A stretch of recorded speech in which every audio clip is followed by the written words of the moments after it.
আন্তর্জাতিক ক্রিকেট থেকে আগাম অবসর নিচ্ছেন তারকা ক্রিকেটাররা। একসময় ক্রিকেটারদের ক্যারিয়ারের বয়স ছিল ৩৫ থেকে ৪০ বছর, কিন্তু এখন দেখা যাচ্ছে গ্লেন ম্যাক্সওয়েল ৩৬ বছর, হেনরিক ক্লাসেন ৩৩ বছর, নিকোলাস পুরান ২৯ বছর বয়সেই অবসর নিয়ে ফেলেছেন। ম্যাক্সওয়েল, হেনরিক ক্লাসেন, নিকোলাস পুরানের মতো তারকারা আগেভাগে আন্তর্জাতিক ক্রিকেট থেকে অবসর নিচ্ছেন, যদিও ফিটনেস বা ফর্মের ঘাটতি নেই। কিন্তু কেন এমন হচ্ছে? এর পিছনের মূল কারণগুলো হচ্ছে ফ্রাঞ্চাইজি লিগের মোহ। আইপিএল সহ নানা লিগে মোটা অঙ্কের আয়, চাপ কম এবং বেশি স্বাধীনতা জাতীয় দলের তুলনায় অনেকটাই লাভজনক। তাই প্লেয়াররা খুব সহজেই ফ্রাঞ্চাইজি ক্রিকেটের দিকে ঝুঁকে পড়ছে। বোর্ডের রাজনীতি ও অনিশ্চয়তা, ওয়েস্ট ইন্ডিজ, দক্ষিণ আফ্রিকার মতো বোর্ডে অভ্যন্তরীণ সমস্যায় ক্রিকেটাররা হতাশ হয়ে পড়েছেন, তাই তারা দ্রুত অবসর নিচ্ছেন। এমনকি ফাফ ডু প্লেসিসকে আমরা তেমনভাবে অবসর নিতে দেখিনি।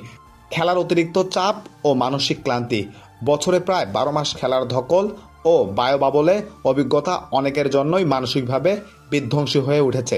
তাই খেলোয়াড়রা চাচ্ছে স্বাধীনভাবে বাঁচতে, একটু চাপমুক্ত থাকতে।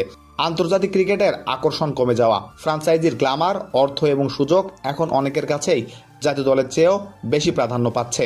ক্যারিয়ার ও শরীরকে বাঁচিয়ে রাখা, অনেকেই বুঝে শুনে কম ফরম্যাট বেছে নিচ্ছেন। ক্লাসেন, রাসেল, নারায়ণরা শুধু টি-20 খেলে ক্যারিয়ার টিকিয়ে রাখছেন।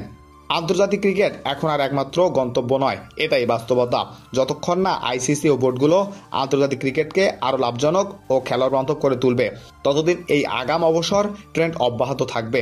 আজকাল খেলোয়াড়রা জাতীয় দলের গর্ব নয়, ফ্রাঞ্চাইজির গ্যারান্টি খোঁজেন কারিগরি টাকা। আজ আন্তর্জাতিক ক্রিকেট শুধু দেশকে প্রতিনিধিত্ব করতে নয়, আজ আন্তর্জাতিক ক্রিকেট অন্য একটি দেশের ফ্রাঞ্চাইজি লিগে চান্স পাওয়ার মাধ্যম।